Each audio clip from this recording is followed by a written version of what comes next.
out. She's here with us in studio today. Oh She's my a University of Minnesota Olmsted County Extension Master Gardener volunteer. Viv Williams is back with her Groovy Garden today. So that was the open they used years ago? Yeah, oh my gosh, I'm not even going to tell you how long ago that was, but they had that design. Well, we can kind of tell by the production quality of the open.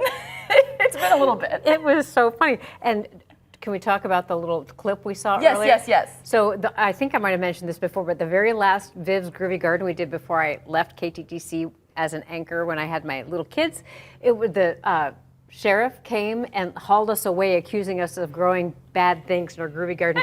And he wrote his own script. He was such a good sport. It all rhymed. It was just so good. We will show that. Should we show that next week? Oh, good, yes. I feel like we need to show that as well, because that's a fun clip from, you won't tell us what year that was? No, not long time ago. Look up when he was the sheriff, I guess. Right, yes, long time ago. So we are talking New Year's resolutions again today, for gardeners especially. There are some things that maybe you want to think about as we head into the new year.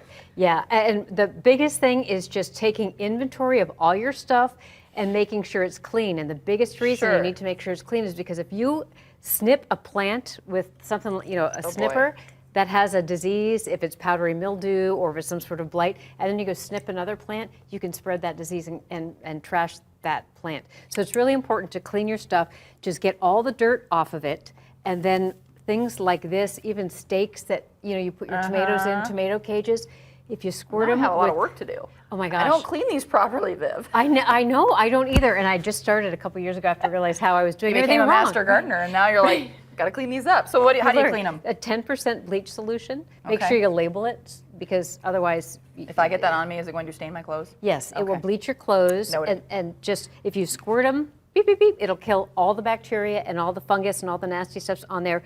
And then wash them off with water. Whatever you do, don't pour the remaining stuff into your garden, because the bleach will kill that. And another tip for you is to wash out your bowls too, or all of your pots. And then when it comes to seeds, if you want to find out which seeds, I keep seeds for a long time because I don't plant them all. And if you take a few out, put them on a paper towel, moisten it. Seeds don't need any nutrients to grow because it's all in that seed. And then however many sprout, you'll know if that seed packet is still good. Good. How long do they roughly last? Some last 1 year, some last up to 10. It really depends on what the So plant it is good is. to test them. And you can kind of do that before. You can do it right now. Right now. Yeah, and then in your plant home. them. Yeah, Sure. because the most frustrating thing is if you go out to your garden and you plant seeds and they don't grow, that's annoying, right? Yeah, I've had that happen. We all have had that Yes. happen, for Yellow sure. beets. So in addition to cleaning all of your stuff and any of the metal stuff, using bleach, just get rid of all the stuff that you don't use. My garage is full of stuff that I think, I'm going to use that sometime, and I never do, and so it takes up space.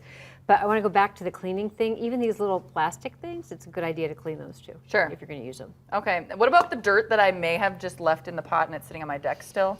That's fine. It gets Maybe just mix it with some potting soil? Amend it, and we'll talk about that later in the season about amending potting soil and testing your soil, because it's really some of the important. pots are so big. I'm like, this soil can stay, and we'll put some good stuff up top. Yes. Okay. And mix it in. And All right. we'll talk about that later. Anything more?